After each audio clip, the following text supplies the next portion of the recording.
Bismillahirrahmanirrahim. Assalamualaikum warahmatullahi wabarakatuh. Alhamdulillahirabbil alamin. Assalatu wassalamu ala Rasulillah wa ala alihi wa sahbihi ajma'in. Faya ayyuhat thalabah, nuwasil darsana fi al-aqidah min kitab al-jadid fi syarhi kitab at-tauhid. Wa na'ti fi bab ad-du'a ila syahadati an la ilaha illallah. Dan segala puji kita panjatkan kepada Allah Subhanahu wa taala, dan kita lanjutkan kembali pelajaran kita di akidah, yaitu dengan menggunakan kitab Al-Jadid fi Syarhi Kitab Tauhid. Dan sekarang kita masuk pada bab ad-du'a ila syahadati an la ilaha illallah. Ad-du'a ila syahada, berdakwah, dakwah kepada syahadat la ilaha illallah. Dan ini adalah dakwanya para nabi dan rasul. Dalam bab ini kita akan bahas ayat, kemudian 2 hadis. Di sini dakwah kepada syahadat, ada kepada tauhid la ilaha illallah, ini adalah merupakan perintah dari Allah Subhanahu wa taala kepada para nabi dan rasulnya. Sebagaimana firman Allah taala, qul, katakan hai Muhammad, hadhihi sabili, ini adalah jalanku, ad'u ilallahi ala basira, dakwah kepada Allah di atas ilmu. Kemudian ana wa manittaba'ani, aku dan orang yang mengikutiku. Maka perintah di sini ada 3. Yang pertama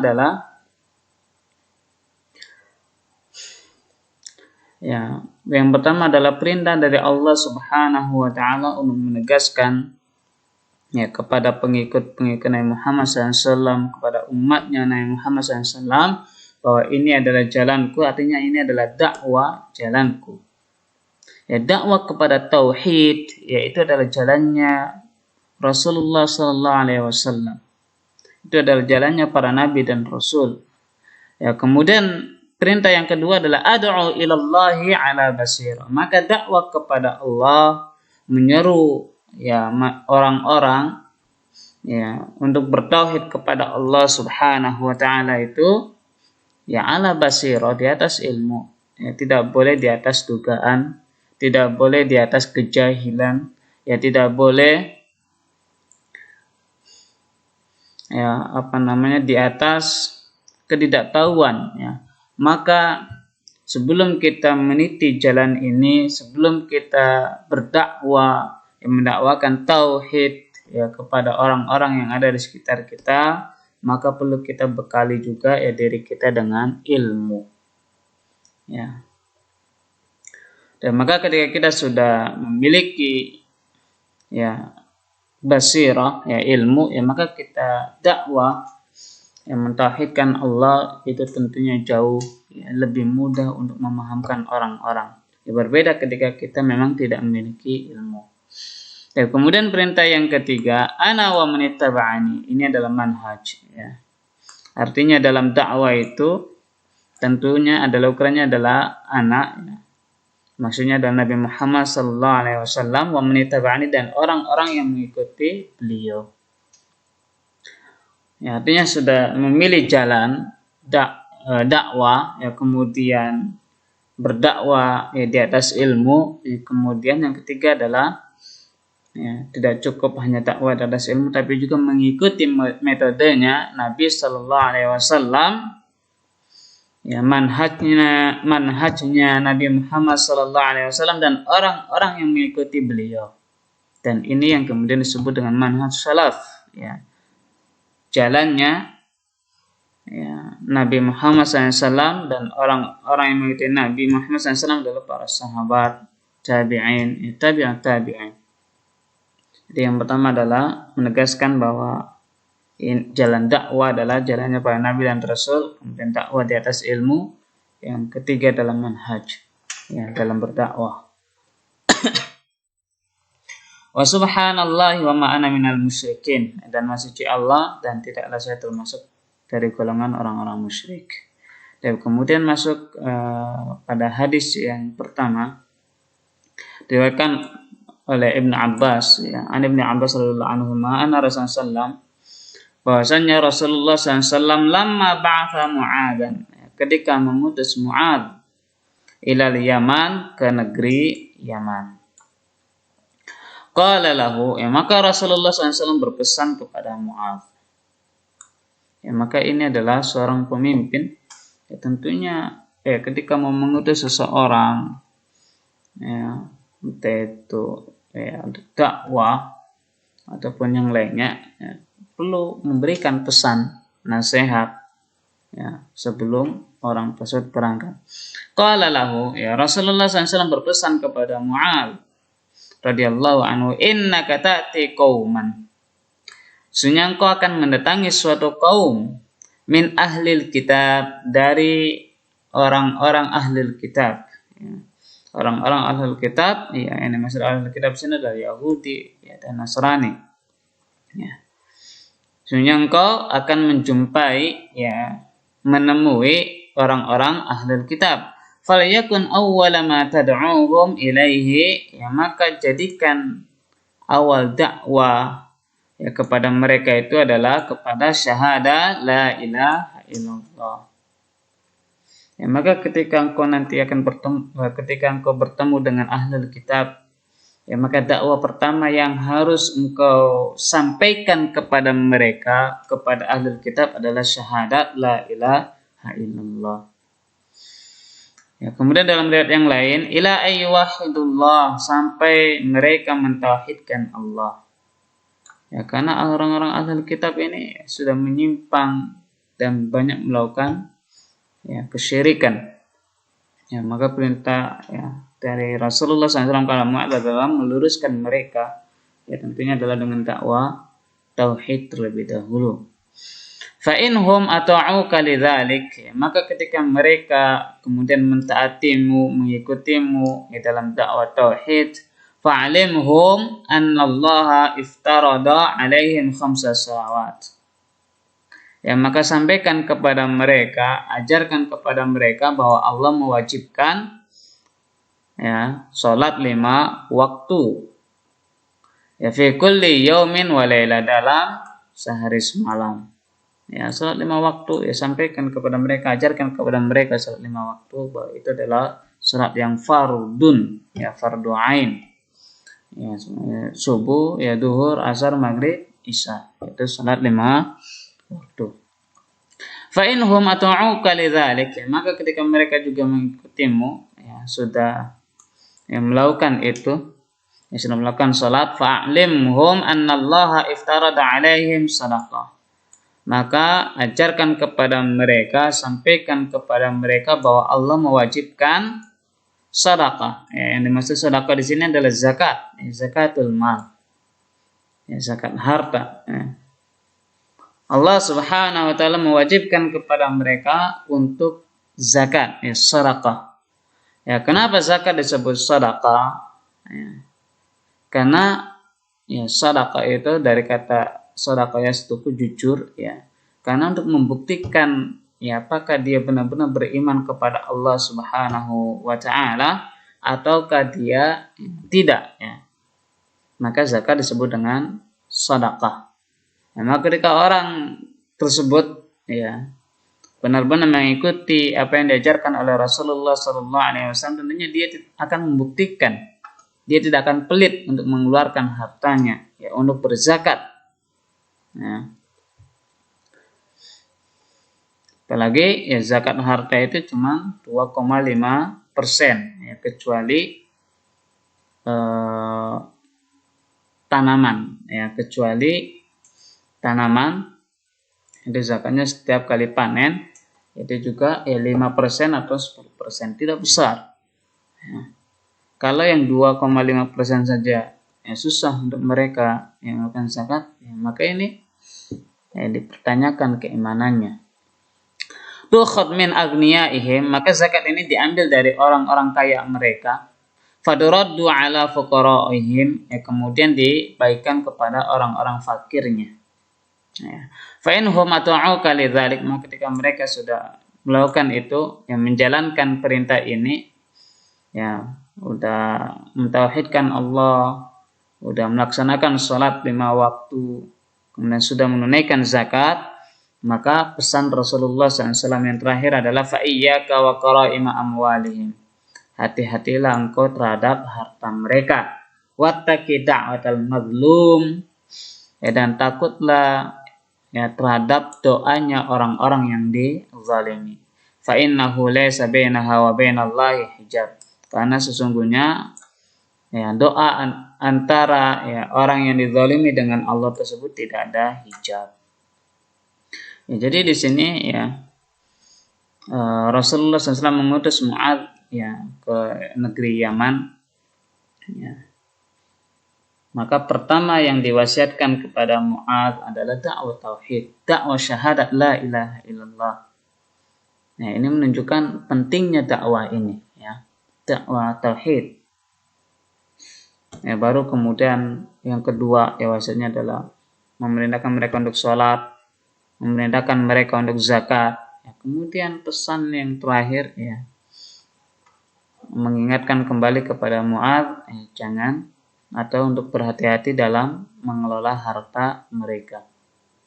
Ya, jangan sampai ada yang dizalimi. Kemudian hadis yang terakhir, dan ini adalah pembahasan kita, ya, dalam bab ini yang terakhir, ya.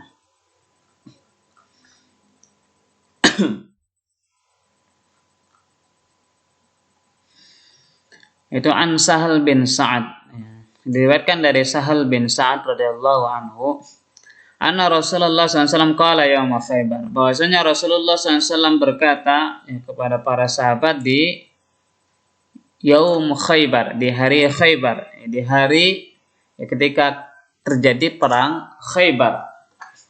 Ya, Rasulullah SAW berkata kepada sahabatnya, la'atiyanna raya, saya akan berikan bendera ini, ghadan, ya, besok, ya, kepada seorang laki-laki, rajulan, ya, kepada seorang laki-laki, yuhibbullaha wa rasulah, ya, dia mencintai Allah dan Rasulnya, wa yuhibbuhullahu wa rasuluh, dan Allah pun, ya, Allah dan Rasulnya pun mencintainya. Ini luar biasa, ya.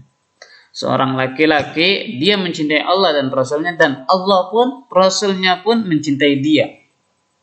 Ya, subhanallah, ya, ini adalah suatu keutamaan yang sangat luar biasa. Ya, namanya sangat hebat. Yaftahullahu ala yadayhi, ya, Allah akan menangkan, ya, melalui kedua tangannya. Maka, ya, setelah, ya, perkataan Rasulullah SAW ini, ya, kepada sahabat ini, fabatan nasu yadrukuna lailatahum, maka orang-orang pun tidur menghabiskan malam mereka dengan menduga-duga, ya, banyak memprasangka siapakah yang dimaksud oleh Rasulullah SAW dengan rajulan, ya, seorang laki-laki ini, dan mereka pun berharap bahwa mereka lah, ya, masing-masing memikirkan, mengharapkan bahwa mudah-mudahan saya yang mendapatkan bendera tersebut. Ini adalah keutamaan yang sangat luar biasa, ya. Itu, maka falamma asbahu, ya, maka ketika pagi, ya, ghadaw ala Rasulillah SAW kulluhum, ya, maka, ya, ketika esok harinya, ya, paginya, mereka pagi-pagi, ya, buru-buru langsung menemui Rasulullah SAW, ya, dengan harapan apa?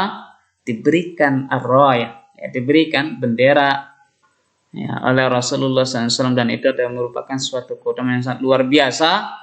Karena orang yang diberi, ya, bendera tersebut adalah orang yang istimewa, ya, maka mereka kemudian pagi-pagi langsung menemui Rasulullah SAW. Kullahum yarju ayya'taha, setiap dari mereka semuanya berharap, ya, untuk mendapatkan bendera tersebut.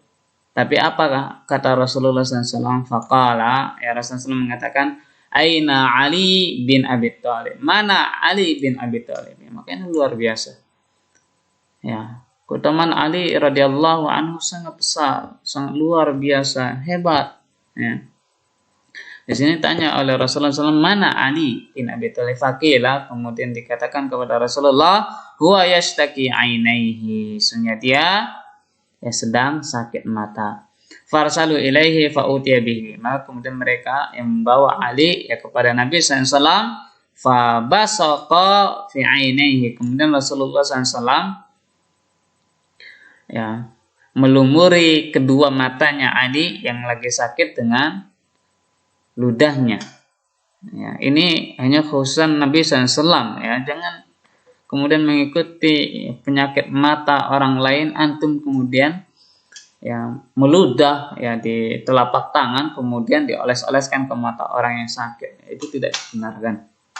Ini hanya kelebihan Rasulullah SAW. Rasulullah SAW kemudian basaqo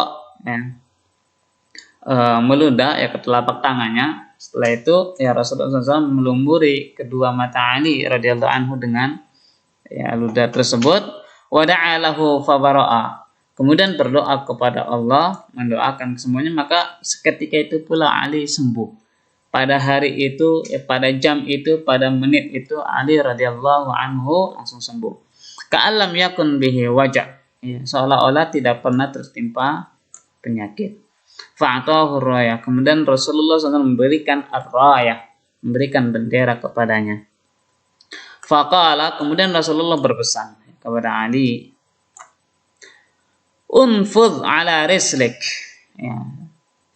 cepatlah, bersegeralah, engkau berangkat bersama pasukanmu, pelan-pelan, artinya hati-hati, jangan menimbulkan tanda-tanda yang membuat musuh itu tahu akan kedatanganmu. Unfudh ala rislik, pergi dengan cepat, segera bawa pasukan, tapi juga hati-hati jangan sampai menimbulkan kecurigaan di kalangan musuh yang menandakan kamu hadir di situ.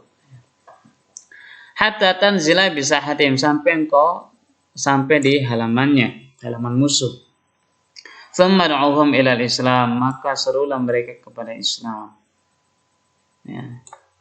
Maka menyeru, mendakwa, memberikan dakwah kepada mereka terhadap Islam, artinya dakwah kepada tauhid, dakwah kepada syahadat la ilaha illallah, karena syahadat inilah yang menjadikan pintu gerbang bagi orang-orang yang mau masuk Islam. Wakhbirhum bima yajib alaihim, kemudian beritahu mereka atas kewajiban-kewajiban min haqqillahi ta'ala fih, dari hak-hak Allah subhanahu wa ta'ala. Itu tentunya adalah sudah disebutkan dalam hadis sebelumnya, yaitu setelah dakwah tauhid, salat, zakat. Fallahi la an yahdiyallahu bik, maka demi Allah, Allah akan memberikan hidayah melalui dirimu, rajulan wahidan, seorang khairun laka min humrin ni'am, dan itu lebih baik bagimu daripada onta merah. Jadi ada seseorang saja, satu orang saja yang mendapatkan hidayah, maka itu lebih baik daripada humrun ni'am. Humrun ni'am, onta merah ini merupakan kendaraan yang paling mewah, yang paling mahal. Kalau zaman kita yang paling mahal, yang paling mewah, yang paling mahal mungkin Ferrari, Lamborghini, dan mengajak orang ini kepada tauhid, meskipun hanya satu orang yang mendapatkan hidayah, itu lebih baik daripada itu, daripada kemewahan dunia. Tapi itu saja, kita cukup sampai sini. Syukran lakum wa barakallahu fikum. Assalamualaikum warahmatullahi wabarakatuh.